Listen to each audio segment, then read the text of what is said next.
link to the tweet is not good. We're live, everyone. Sorry if we have some technical difficulties for the podcast post, but we're on right now. Welcome to this week's episode of the Electrek Podcast. I'm Fred Lambert, your host, and this week I'm joined as usual by Seth Wintraub. How you doing, Seth? Good. And Seth is just back from a trip to Portugal where he had to try a very cool EV that's coming to market pretty soon. It's a rough job. Yeah, we have a very difficult job here. Going to Portugal to try a luxury EV, the Jaguar I-PACE. So how was it, Seth? It was pretty cool. I have to say, it wasn't just buying me a nice trip to Europe and putting me up and letting me ride it on a racetrack and through dirt, which was nice. But even if they didn't do all that stuff, I think it would be hard to say anything bad about the I-PACE. It's a really nice car. It is. I mean, people are pretty excited. I mean, if you've been following the coverage of the I-PACE, you've seen a few of those posts come out in the last few weeks, really, that they've been doing the same trip with a bunch of reporters and YouTubers and people with an audience. And it was our turn this week. And Seth posted it's pretty much our review of the I-PACE because it's the most time that we spent with the car yet. And yeah, I wouldn't call it like the full electric review. I hope we get some more time with it, but it was just kind of like, I was driving it for like 2 days straight, so I kind of felt like I was able to review it. And it, they said it was the final version of the car. Like these cars are actually going to go to dealers in Portugal, or in Europe. So I think it's not like these are going to be scrapped or going to be company cars. These are actually real cars that are going into the fleet. So I kind of feel like that's a good car. I mean, that's a good representation of the car. We got to do just about anything we wanted to with them, and they handled really nicely. Like I said in the post, things I would consider. Obviously, it's very expensive. I don't think they're going to make too many of them. I feel like 20,000 range have been 20,000, and we know Google's going to get some of them. I don't know if 20,000 is outside of the 20,000 that Google's getting, and Google's getting those 20,000 over 4 or 5 years or something. Yeah, but that's the thing. I don't think. It's going to be a great car. I think a lot of people are going to want it. I don't think it's going to be an easy car to get. I feel like it's going to be kind of like the Hyundai Ioniq, where they have this very low expectation. They've only made like an order from LG. The battery and the pack are both made by LG. So I don't know that this is going to be an easy car to get a hold of outside of California and New York, where they're probably going to send 90% of them. Yeah, that's the thing that is bummer, because I think that's one of the few EVs right now on the market that are really pushing the industry forward.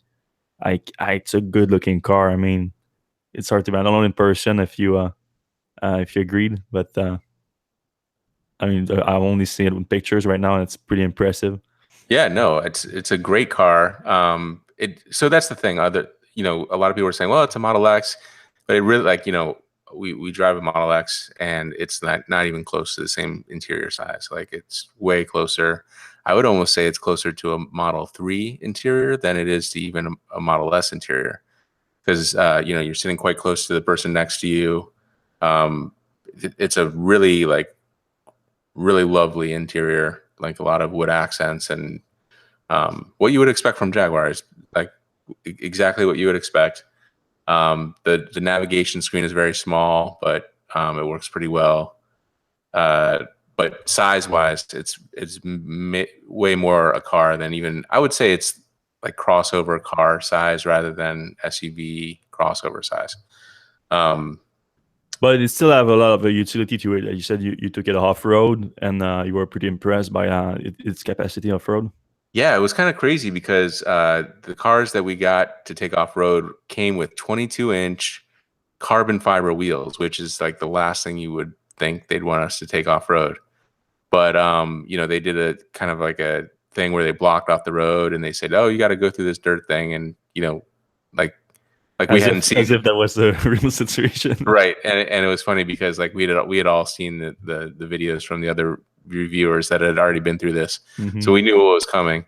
But it was, I mean, I have to say, I was like worried going up this hill because it was such a steep hill that like if you turn to the left or right too far, you would roll. I'm sure of it.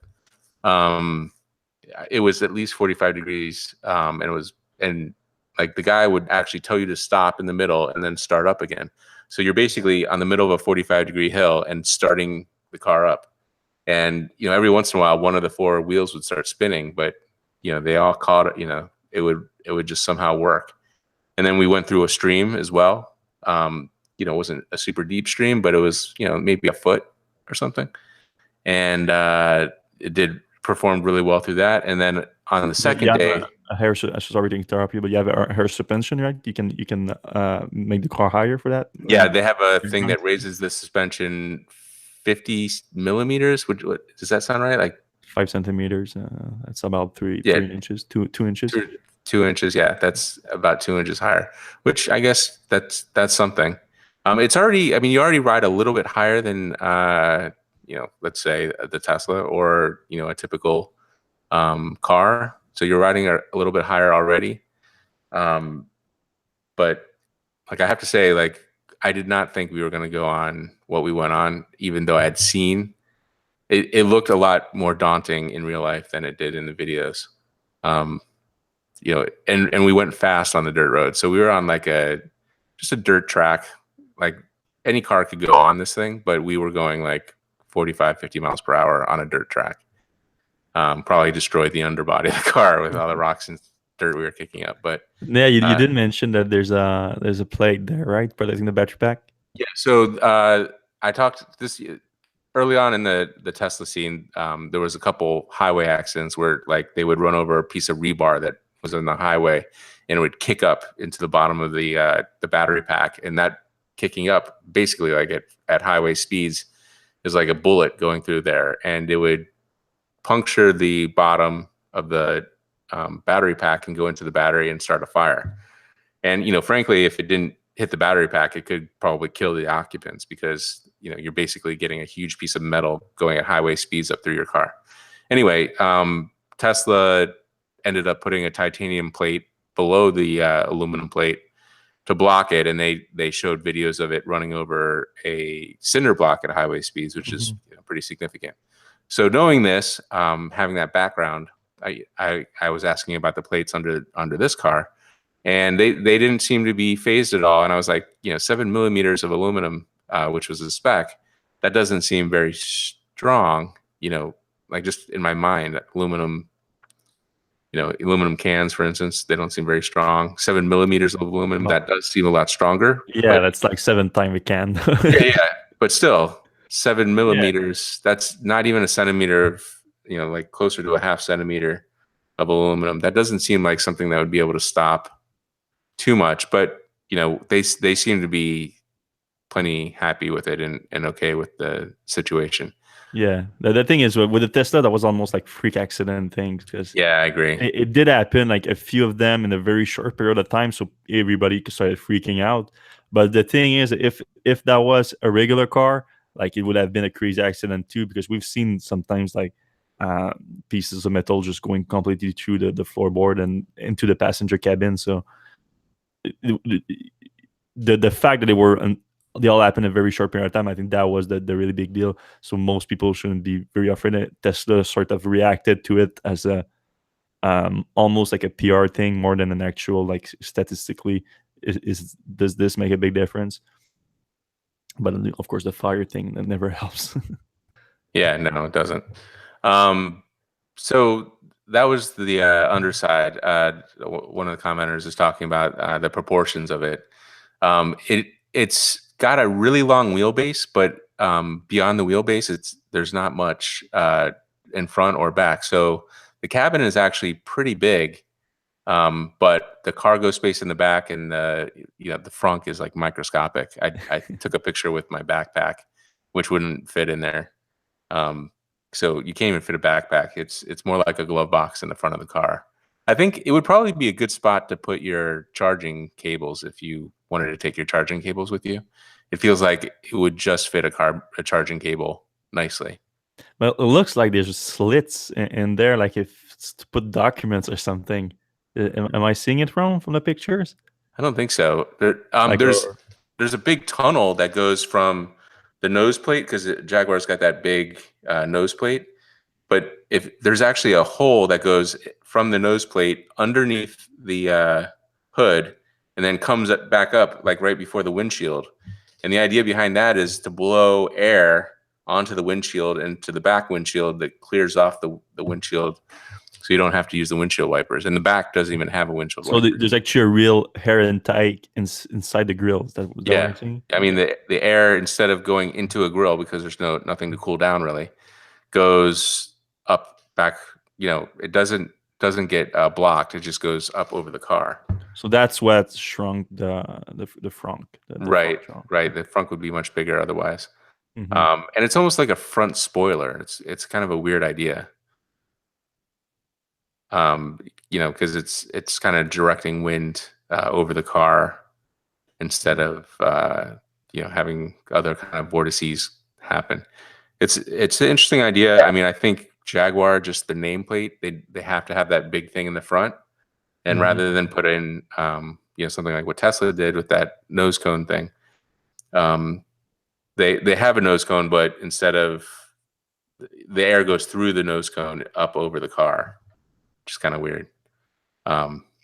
So I don't know how much it contributes to this, but the coefficient of drag on the I-PACE is 0.29, which compares to the 0.24, I believe, with the Model X. And the chief designer, who was a pretty cool guy, Wayne Burgess, told me that clearly he was thinking Tesla is the competitor here. Some of the reasons that the Tesla has a smaller drag coefficient is because it doesn't spend as much air intake cooling the engine, and I think kind of erroneously he gave the example of the ability to only go ludicrous speed a few times, but I think that the Teslas on the track do start overheating and kind of go into emergency mode after a while. I don't know head to head how far they go compared to the Jaguar.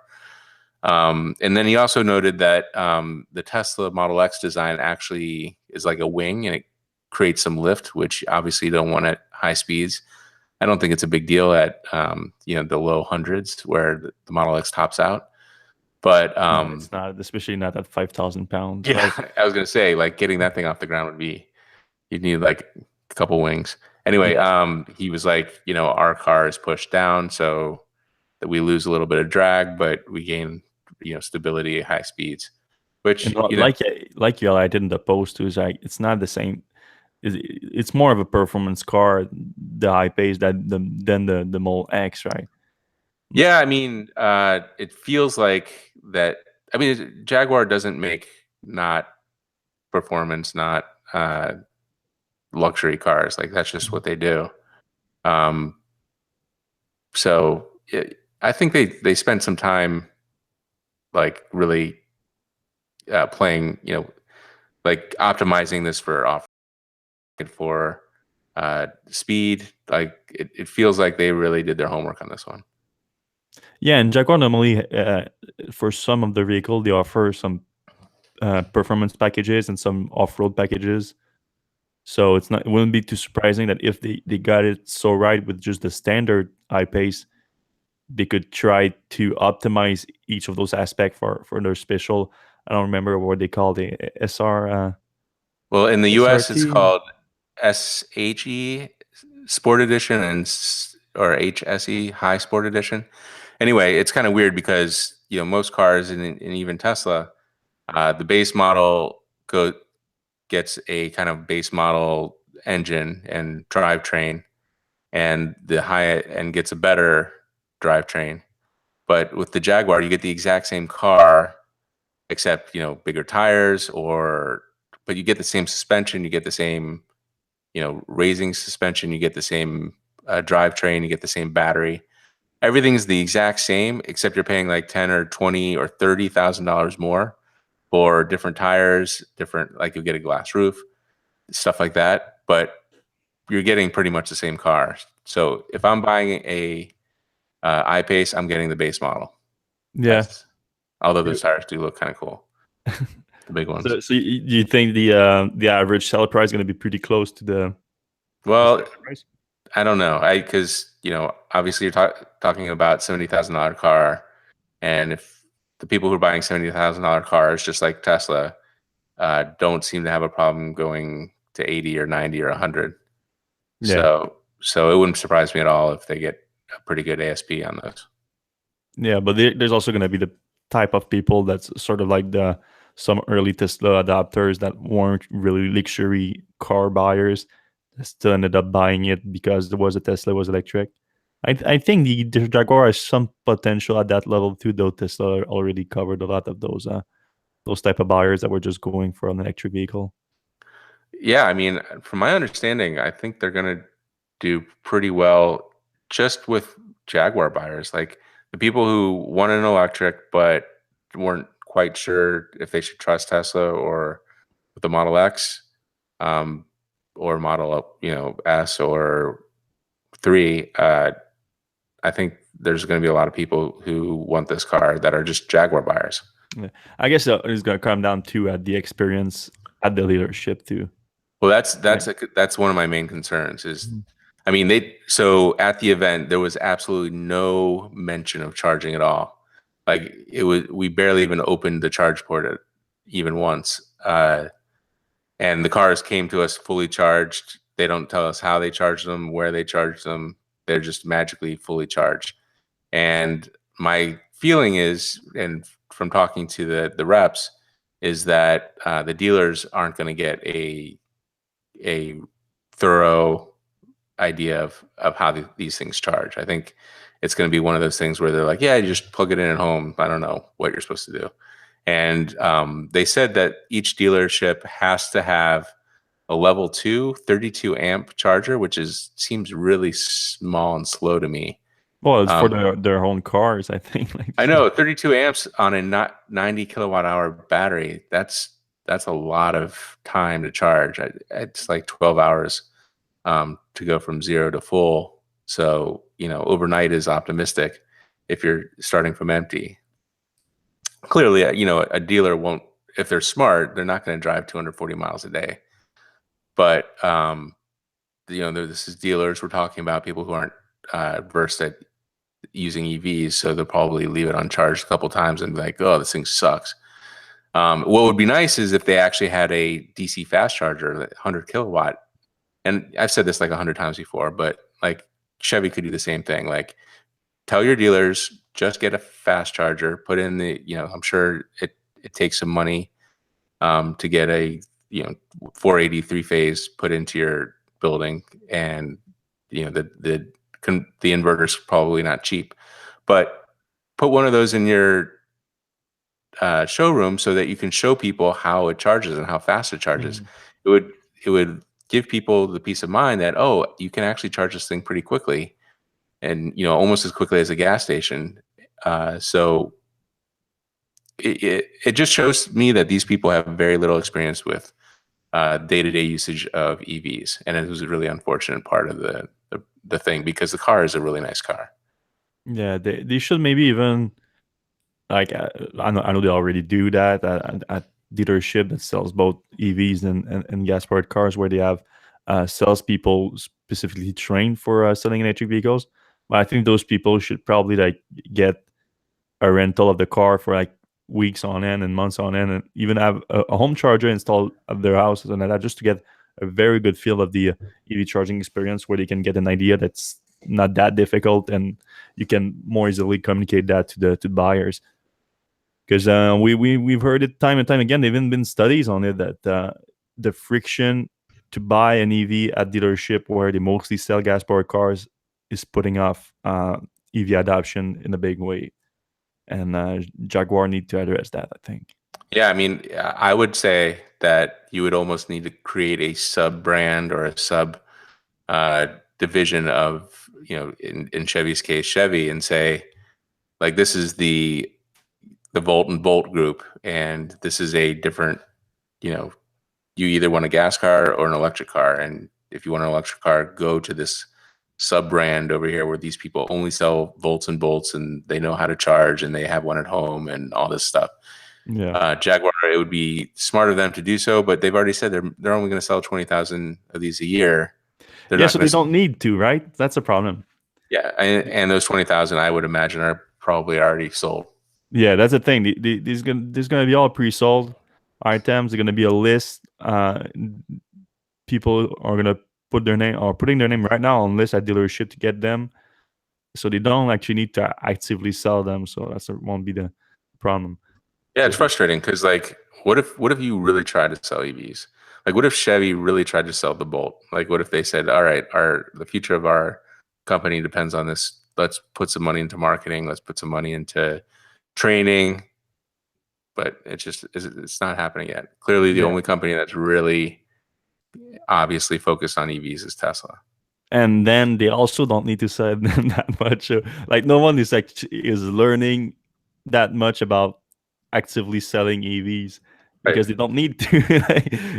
Either they're not good at it, so they're putting away some customers at existing dealership, or it's just so popular. The vehicle is so popular that they don't need to sell it that much to actually market it. I mean, very special kind of situation we're in right now in the curve of EV adoption at this point. Yeah, it is kind of a weird time. Um, Tesla, I guess they could probably try to sell the Model X and S. They probably have some. Yeah, that's a good point. They have Yeah. that would make sense. They're trying to sell right now just with the referral program and everything. That's a way to sell them. And, Yeah. and they went that's another interesting too. Like maybe they should do that. They should copy Tesla in that way because a lot of times the owners are better salesmen than the people actually paid to sell the car. So the referral program, well, you sort of a little bit paid too, but uh, I think that was a smart approach from Tesla. Not that the salespeople at Tesla are not knowledgeable, because I think they are more knowledgeable about EVs than the average person in a Chevy dealership, for example. But yeah, I think there's a lot of work to be done for sure. Yeah. I mean, so overall, it's a great car, and we're going to see the Audi and the Porsche later this year. So there's actually some things happening in this space, and then on the low side, the Kona and the Niro from Hyundai and Kia. So the crossover segment is all of a sudden starting to be like, hey, I want a crossover EV. Well, you've got like quite a few choices. You're gonna have like 6 choices per year pretty soon. 6 good choices. So great. There's one area that we're um, full of EVs. And actually, I talked to the design head Wayne Burgess at Jaguar. Like, hey, why don't you do a F-type EV, or why don't you do a convertible EV? And he's like, the reason why there's so many EVs in the crossover form factor is it's a good factor for putting batteries in. Crossovers and SUVs are only going up in sales right now, so there's room to kind of fill out the budget. I guess there's like little fiefdoms in every company, and if you want to make an EV, like everybody's telling you not to make one in their size. So there's a lot of reasons that the crossover is kind of a good size and shape to build in. Also, it's a little bit more aerodynamic than a full size SUV, so the battery packs don't have to be super huge. Yeah, that's a good point. Yeah, I guess we can move on to Tesla right now. It's pretty rare that we are 25 minutes in and we haven't talked about Tesla. Tesla, I've heard of them. The big thing this week, of course, was the first big consequences of the already announced restructuring of the company. So Tesla announced this week that they're going to do a 9% layoff round. They're going to lay off 9% of the workforce. So we got that news. We released earlier this week. We started working on it, but then we published on Tuesday after right before Elon ended up officially announcing it in an email to employees, and the specifics are not very clear, other than a 9% total diminution of Tesla's workforce, and production associates, I should say, are not going to be affected. So that's of course in line with Tesla's attempt to increase Model 3 production. And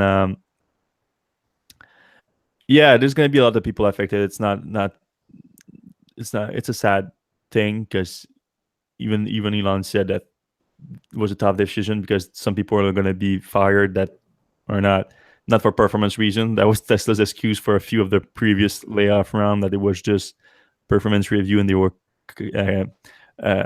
were firing the bottom, the people that were performing not as good on their performance review. That's not the occasion this time. You could be a perfectly fine employees and still being let go because of the way that they were restructuring the company.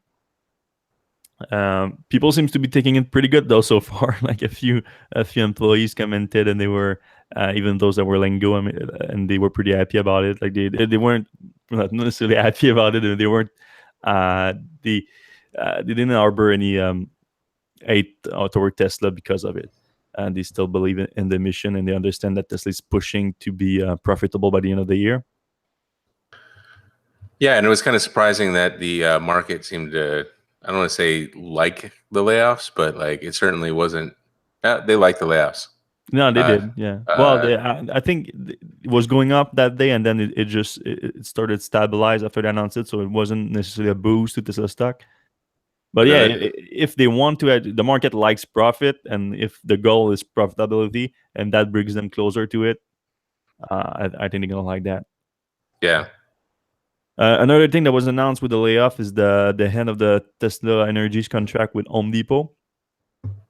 They were going to be at 800 Home Depots across the U.S., and now they're just gonna get out of that entirely. That's where they were using the Home Depot to sell solar panels and power walls. They had some energy advisor there, but apparently they won't be part of the layoff that much, because most of them are going to be offered jobs at Tesla stores, because they're trying to sell those products more in Tesla stores instead of the they had a bunch of different sales channels back when it was SolarCity, door-to-door sales, Home Depots, and at one point they were at another hardware store too. I forget the name. Was it Lowe's? I think they were in Lowe's too. Then Lowe's went to Vivint, and Tesla or SolarCity went to Home Depot. So moving around at that, but now Tesla is really focusing on bringing that back into their existing stores, which are already like many of them in high traffic area, like in malls and stuff like that. So that's going to be good for them, and that's not, at least not a major part of the layoff.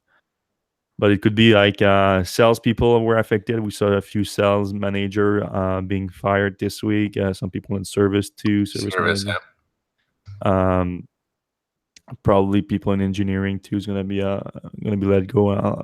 9% could be over 3,000 employees easy, considering Tesla's current headcount, which is closer to 40,000 at this point. So.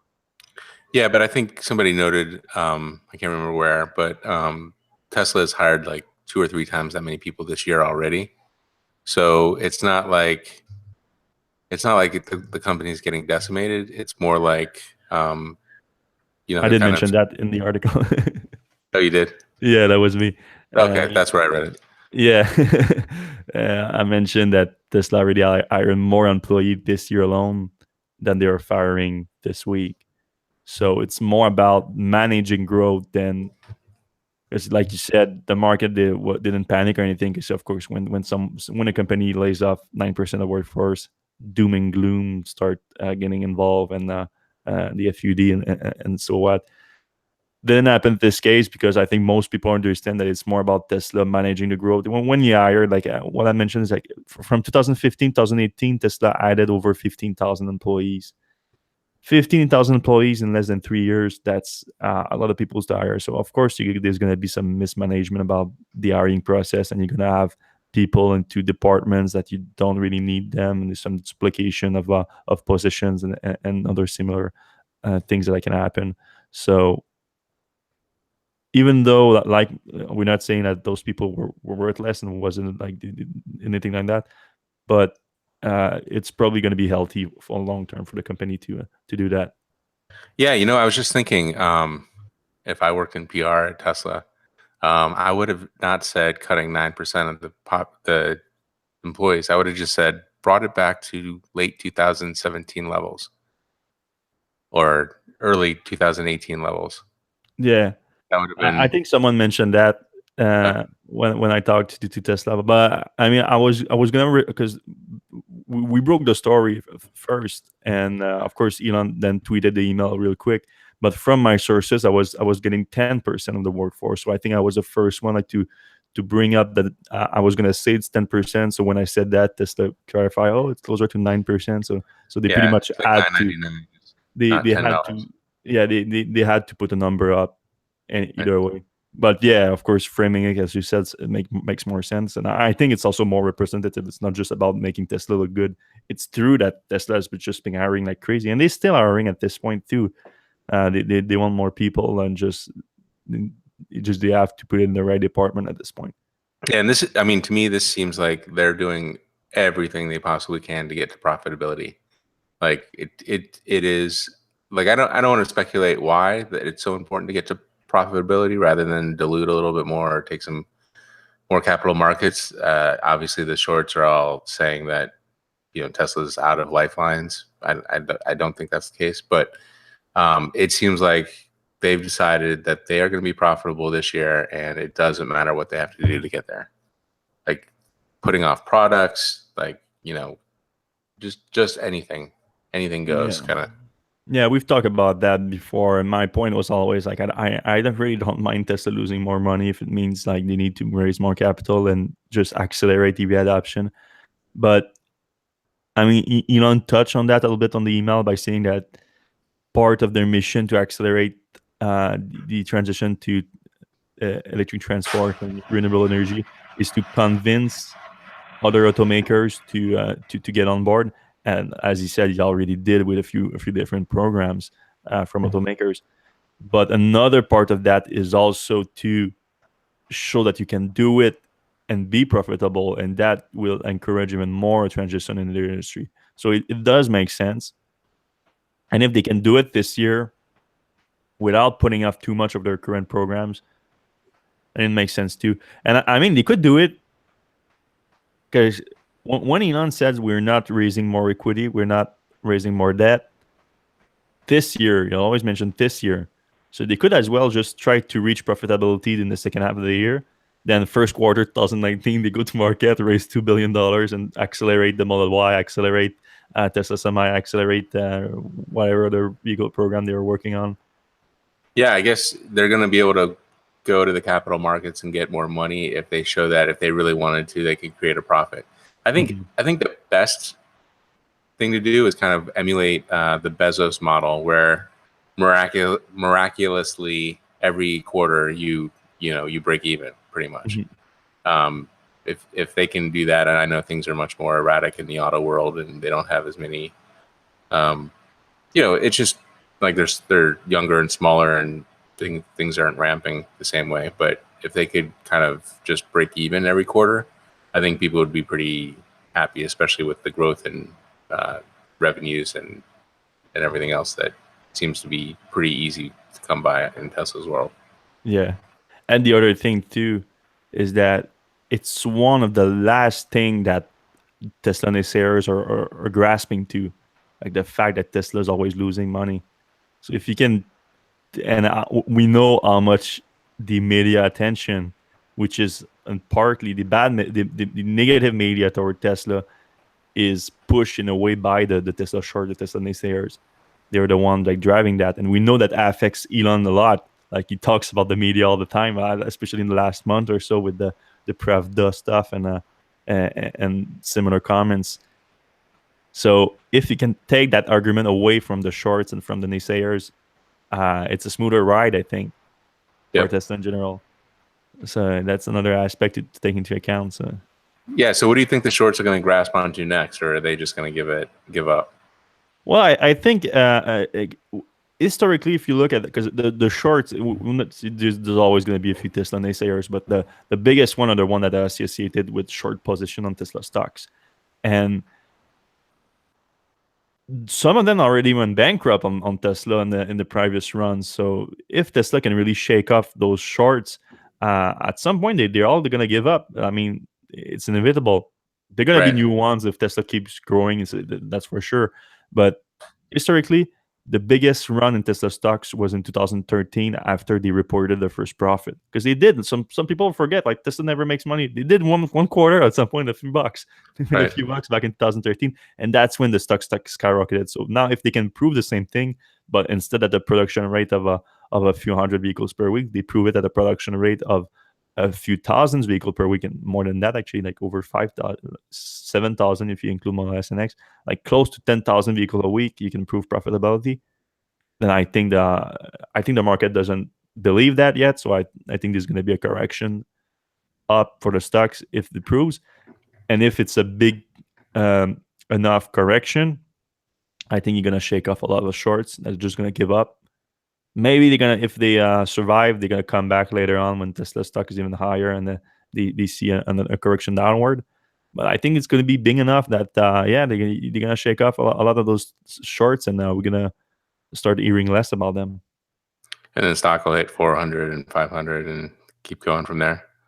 Yeah, I mean, they already all of them have a number in mind. Like, I can keep up with Tesla and still hold my short position on them if it's the stock remains under $400 a share, $500 a share. I mean, some of the guys are currently building like a very large position on them. What's the not Hackman, but the other big one? I don't know. I don't follow those guys too closely, to be Yeah, honest. a big hedge fund guys that admitted that in the last quarter or the quarter before that, his whole hedge fund was down because of his short position of Tesla. So his position has to be pretty big. So a guy like that, if Tesla gets another 100% run in the short term, he's done. Like, it's not maybe not his old gel fund, but he's gonna have to let go of his short position at some point. And you do that, and you take all his influence away from the negatively affecting Tesla too. So I think it's gonna make a big difference. And Elon Musk certainly believe in it, because he just bought another 25 million worth of stock this week, which is not that much on the grand scale of Elon's insane stake in Tesla at this point, worth almost 12 billion, I think. Yeah, and he's also giving some of that away to charity. We found out recently. Yeah, he just tweeted today. He tweeted about his salary. Like, Bloomberg had a piece about salary in comparison with your workers' average, and he pointed out that his actual salary doesn't make sense. I mean, I think he has a minimum salary in California, but his stock compensation though is pretty big incentive to work. Like, Pretty big and getting bigger. yeah, so he pointed that out, but he said that at one point he's going to sell that off to finance his multi-planetary species ambitions, and to finance some charity work. So I tweeted at him to clarify that, like, to clarify that he wants to sell some of his stake in Tesla to finance his multi-planetary ambition. And he responded that yes, he plans to keep selling a portion of his stakes every few years for his charities, which he already done before. Like, I mean, I'm sure Elon is very charitable and everything, but it also has to do with taxes. So you can get donation deducted on your taxes. And the last time he did it, in the filings, it says it was because of his taxes. He was selling like 600 million worth of Tesla shares to pay his taxes, and part of that was also going to charity, which will have also affected his taxes. So he said he's going to keep doing that every few years. And whenever sounds like a tax plan. But yeah, because it's not like he has to pay that amount of tax, 600 million every year. He doesn't exercise his shares, his option every year. So I'm sure he has other income that needs to be taxed, but from Tesla specifically, it doesn't. So every few years, going to do that. But he also said, and that was way more interesting, he said that in 20 years, he planned on how did he phrase it? He phrased it by saying that it's going to be a major disinvestment, major disbursement in about 3 years when Tesla is at a steady state. Steady state, like the batteries.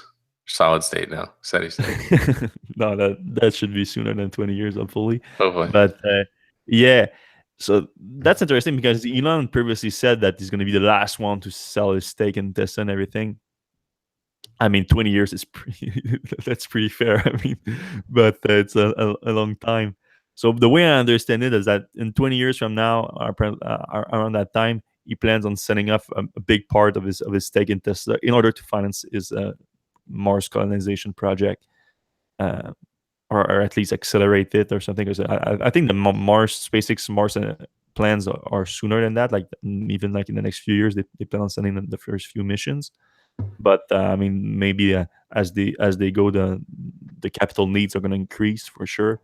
And I mean, in 20 years from now, like I cannot see the future at all. But I have to, if I go by Elon Musk's expectation, I think his expectation are in line with his CEO compensation plan. And if you go by his stock compensation plan, I mean, his stake in 20 years in Tesla could be worth like north of 30-40 billion dollars easily, like even a lot more than that.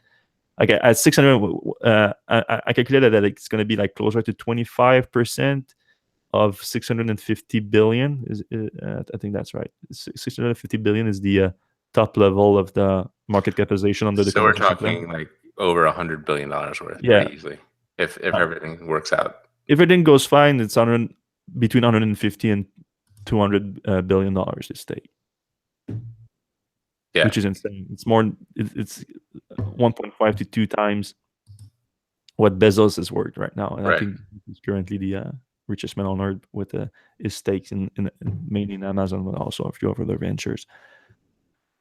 So I mean, I'm not. You cannot be mad at that if it happens. Like, sure, sell some stock, Elon, and pay yourself a little trip to Mars. Yeah, I mean, and the stockholders can't be upset about that because if Elon makes that much money, they're all making tons of money too. Yeah, that's the thing. It all go with them too. So yeah, 650 billion. I mean, if there's not too much dilution right now, the stock would be like over 2,000 a share or something like that. So, but that's all speculation. Yep. Tesla Autopilot. There was some news this week about a version 9 software coming. So Tesla released the version 8 of its software back in 2016. So now almost 2 years later, there's going to be a new big update. So there was a ton of updates since, of course, but the version 9 would be a much bigger one. So the other ones were like 8.1, 8.2, and now it's a full new version, and it's going to come with and that made a lot of weird media attention this week, because Elon's, when he announced it, he said that version 9 would begin, I'm quoting, begin to enable full self-driving features. Right. So the media went wild. Tesla is going to release fully self-driving feature in August.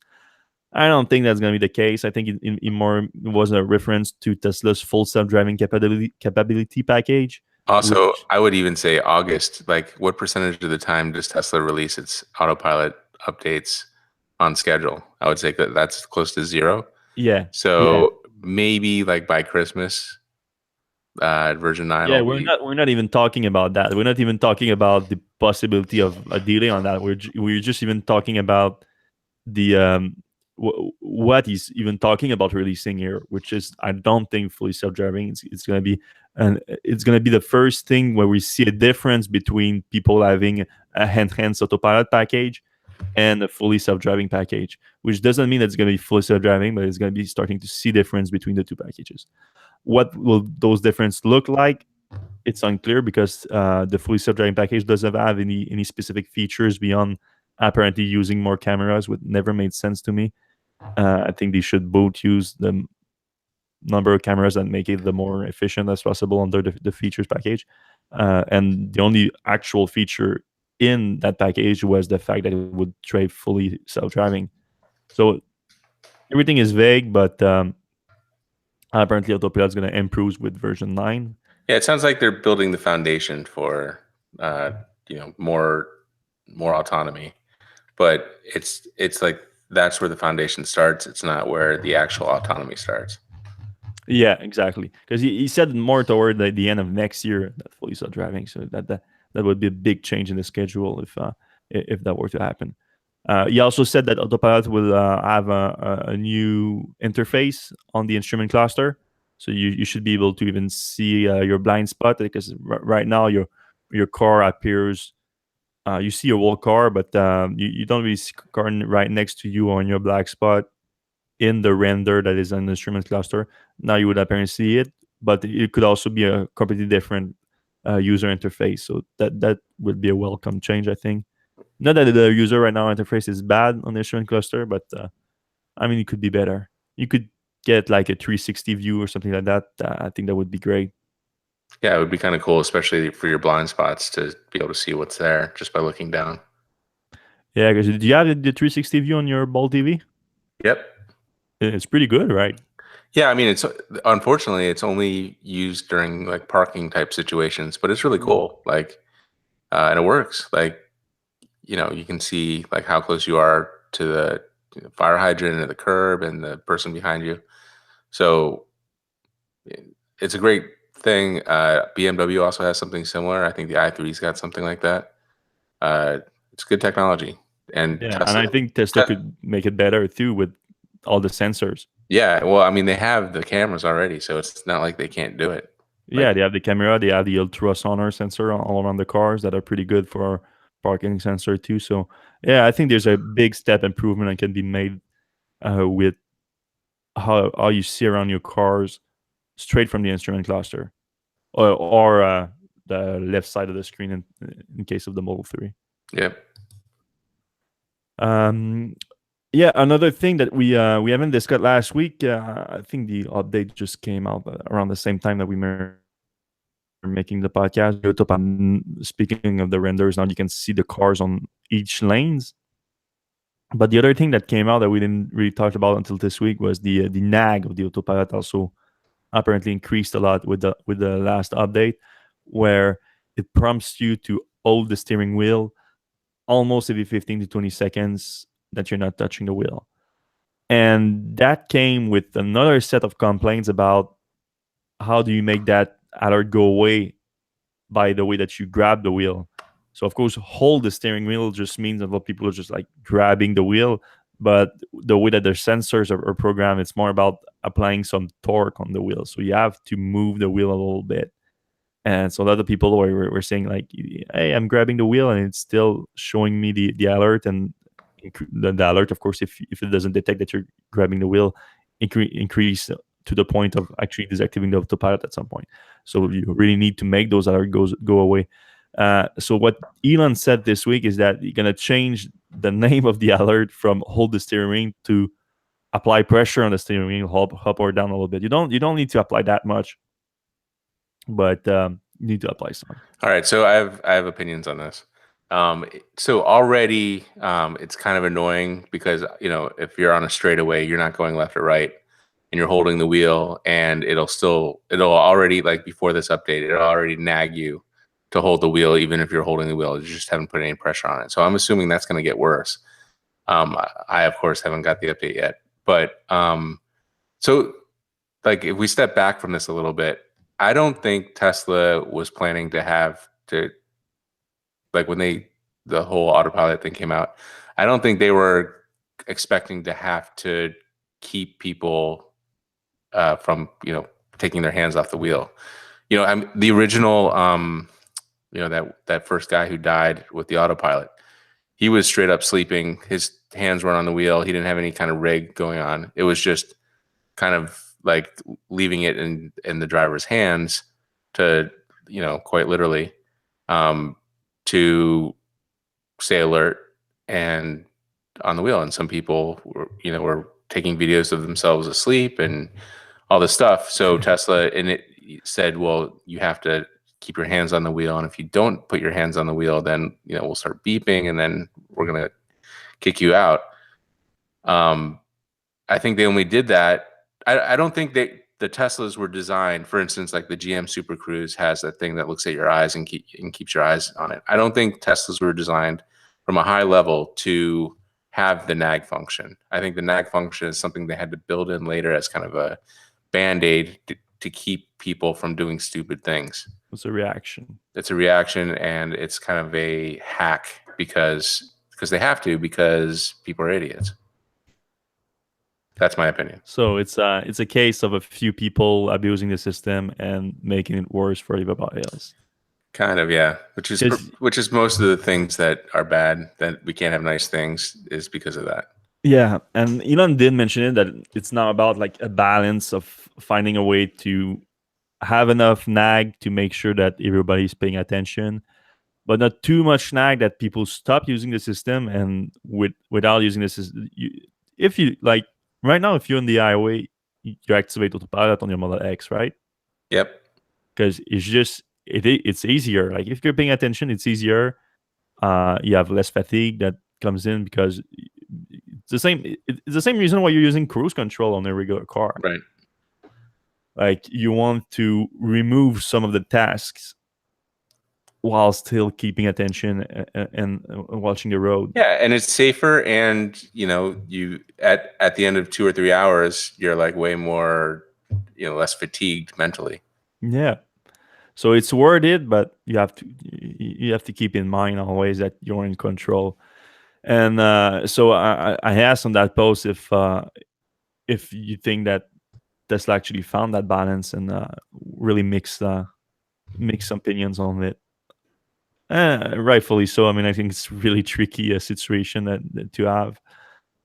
But yeah, and speaking of that, this week we also posted about I tested the Como AI system on a Tesla, a pre-autopilot Tesla, where they managed to install George Ott's Eon system that is basically an aftermarket autopilot system, and was really impressed by it. Yeah. So a little background on that guy, who is an impressive guy. As a teenager in New Jersey, he was the first person to unlock the iPhone, and he did it with he actually did some soldering or something crazy. And then he got a couple, like somebody traded him. This is typical New Jersey. Traded him like a couple Camaros and Trans Ams for the iPhones that he jailbroke. I didn't know that. Yeah, so I guess that's how he got into the world, because he was like 16 at the time, or not even like 15 or something. So he wasn't even able to drive them. Anyway, he did a bunch of other stuff. He hacked a PlayStation, got sued by Sony, had a rap. He did this like YouTube video that was hilarious, like a rap video about how he was going to get back at Sony or something. Then he went to Facebook, worked at Facebook for a while. I think did he work at Google? Yeah. I don't know. Anyway, he's been everywhere. He's done all kinds of crazy stuff, and this is like his project right now, and it's pretty interesting. Yeah, he's a little bit more mature now. I mean, he might be still in his 20s. Maybe I'm not sure. Oh, he's been around. Yeah, and now he set out to do that self-driving, to enter the self-driving space in a more open source way. So you open source the code. It's called Autopilot, which is the driver assist system of the software. So you can use that with is also the hardware, which is pretty much a OnePlus phone that it's embedded inside a case that has some cooling aspect and some of his own software. So you add that with the camera of the phone, of course, and with their open source vision software, they can assess the road, basically find the lines and deliver an auto steer system. And if there's a radar in the car, because right now the system is mostly for Honda vehicles, Toyota, and I think they're announcing GM today. So you can have those installed in your car just with the software that they are already releasing officially. But a bunch of Tesla owners pretty much hacked the Tesla to make it work with pre-autopilot Tesla Model S. And then you can use the same system with those guys were their name Jean-Claude Thibault and Robert Cotran. And you can use their version of Autopilot that has been modified for Tesla to make it work with AutoSteer. And I tried it, and it's damn close to the Autopilot AutoSteer that I have now. So, I mean, that's partly impressive for the work of those two guys for making it work with the Tesla. But it also showed that Como AI, this computer vision system, is pretty impressive. They can get to that point pretty fast with a very small team. So I think we're gonna keep an eye on them because it could be a big thing coming in the future. Yeah, I feel like they're kind of the dark horse. Is that the right thing to say? But they're the like the They're the expectation. underdog for sure Yeah, in the space. they're low. They're like the lowest expectations um, company in the autonomous driving space, but they've got some real talent. Oh yeah, And for sure. I think I forgot to mention this, but I think Elon and George Hotz had had some sort of idea, like some sort of agreement where he would work on the autopilot that fell through, Yeah, or something. when the startup first came out of stealth mode in 2015, he released a bunch of emails to between him and Elon Musk to Bloomberg that did a piece on him. Ashley Vance did a piece on them when he came out of stealth mode, and in those emails it showed that Elon proposed to him to have to come work on Autopilot, so sort of be in charge of Autopilot, even the Autopilot software at least, and to have a multi-million-dollar bonus if you deliver a computer excuse me, a computer vision system that's competitive with Mobileye, which was Tesla's supplier for the time. And of course, George Hotz has a bunch of opinions on Mobileye.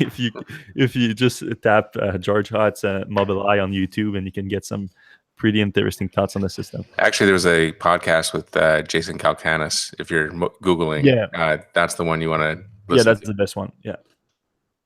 So yeah, so they're the kind of the dark horse, but like the expectations are so low that they have to meet them, and it'll be interesting to see where they end up.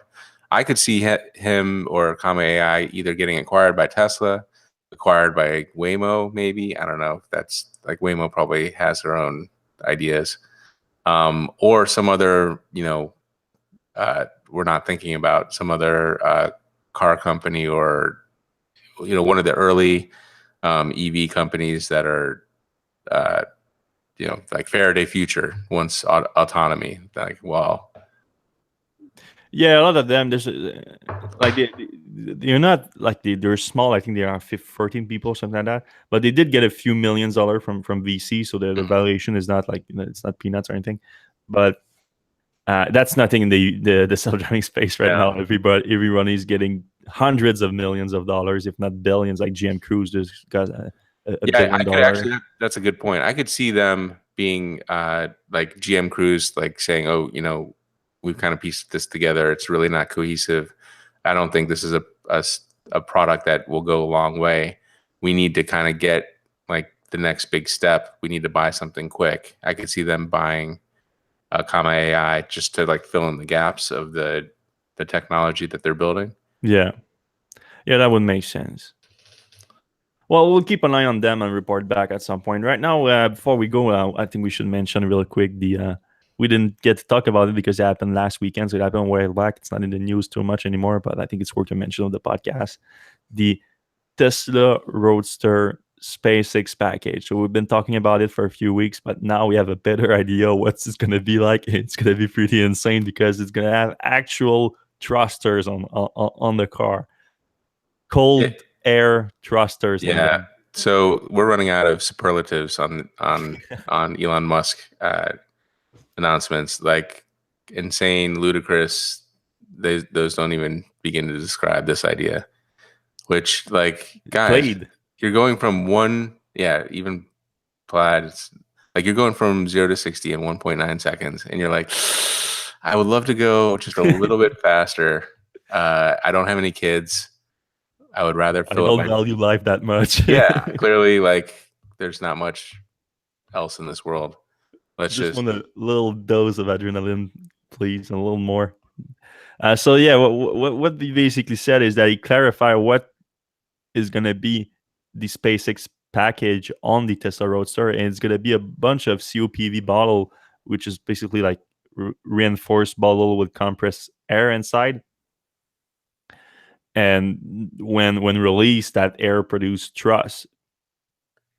And he's talking about having 10 of those, or at least 10 nozzles all around the car, and those COPV bottles, maybe just one big one or a few different ones, but at least 10, about 10 thrusters supplied by those that COPV bottle or those COPV bottles. That's not clear, but it's going to be big enough that it would actually change the inside of the vehicle, where you would lose the back seat.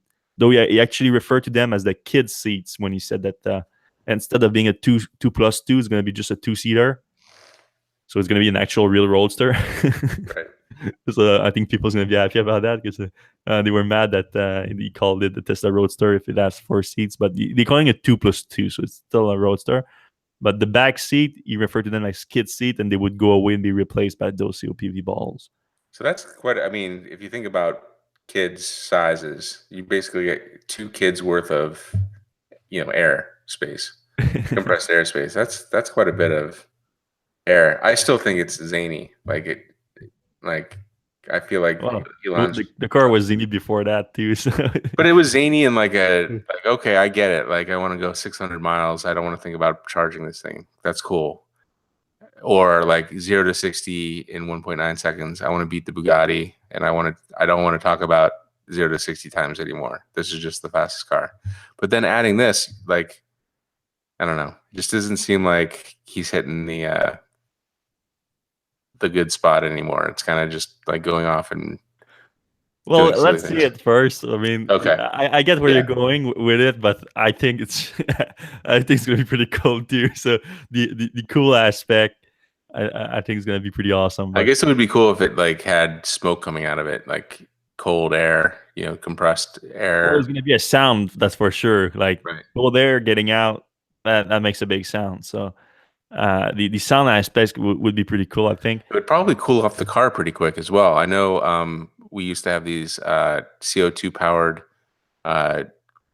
cars in Boy Scouts where you would hit the thing in the CO2 and all the CO2 would come out of the back of the car. Actually, those were not great for carbon. Yeah. But anyway, when you pick up the car afterwards, the thing was frozen. It was like ice crystals would form on the outside. Yeah, what you mean. Yeah. So I wonder if like after this thing, the whole back of your car is like icy. Like Back to the Future. Yeah, well, I mean, that's you're talking about the actual bottle, though. That's where the air is stocked. So I think there's gonna be like some space between the nozzles and the actual bottle. So I'm not sure. I think it's gonna be it's gonna dissipate pretty quickly. But yeah, I mean. It's just amusing to me that we're talking seriously about this. Like it's not a. Yeah, I thought it was a joke when you first announced it. Like, I mean, you're being serious right now, or are you joking again? But it seems like he's always being serious on Twitter. Well, not always, but most of the time when he's announcing something, because that sounded like an announcement, just a crazy announcement. But if it sounds like an announcement, it sounds like it's real. Yeah, the other thing it's cool. Like, so at first he didn't specify that was a cold air system. He just said it was a rocket thruster. So like what came with fuel you get in a rocket thruster, but then it's specified it's going to be just air, which makes more sense because I mean that thing needs to be street legal. So there's actually going to be air intake that's going to replenish the COPV bottle. So it's not like it's still fully electric. That's what I mean. So it's battery powered because the air intake will go into air pumps, and the air pumps will be powered by the battery pack. So using those, but that's going to be using air pumps is not as efficient of just going from electricity in the battery to the motor. So it's not an efficiency. You're going to lose efficiency if you use those COP bottles. But yeah, I mean, he didn't talk anything about. He released the details of the system, how it's going to work, but he didn't talk about how it's going to affect the specs. So let's see how it's going to affect the specs first, and then we'll see. But I mean, there's a chance that both you and I is gonna get a Roadster. I mean, based on the referral program right now. Yeah, guys, buy your Model S's and X's quick, hurry, and use our. Yeah, if you guys are looking for a Model S and X, use our referral codes, and we have a chance to getting a Roadster. But so if I think I know the answer, but if you get one, are you gonna order it with the SpaceX package or not? No. All right. I mean, from what I know now. Yeah, I'm probably just going to get the base model, and I'm probably actually, depending on what my insurance cost is, I don't know. I might sell it, or I might, do something with it besides pay insurance on it. There's not that many options, but yeah. For me, I think I have to take the SpaceX package if Oh, it's free. really? If it's If I free? can get it free with the referral program, yeah, for sure. Uh, All right. That'll be all fun. right. Yeah, that's pretty much. There was some boring company news, guys, but we're Yeah. already 5 minutes on top of it. Like it's just like they got the contract for Chicago, so they're coming in Chicago. It's gonna be probably the first loop. It's gonna be there, and Tesla's gonna make the pods that go inside the loop. So that's pretty cool. Other than that, I'm going to leave you two on a quick note about we were partnering with Flow to launch their charging station in the US. So Flow is popular in Canada. Now they are launching the station in the US, a pretty good station, more on the higher end of the market. So if you're looking for something cheap, don't go with that. Go with just a regular NEMA plug or a cheaper charger. But if you're looking for something more high end with 5 year warranty and high quality casing with all aluminum, flows are very good. And with the pre-launch, they gave us a $200 discount when you order through Electrek. So if you go on the Electrek's website right now and go to our flow article, you can get the $200 discount. Just something that I thought I'd mention. Of course, we're getting a commission on that, but I think it's a win-win-win situation. And thanks to our Patreon supporters, Electrek.com/Patreon. No, the other way around. Patreon.com/Electrek. Thanks a lot for supporting us. That helps a lot the show a lot. And thanks everyone for watching on YouTube and for listening on your podcast app. We're going to see you next week.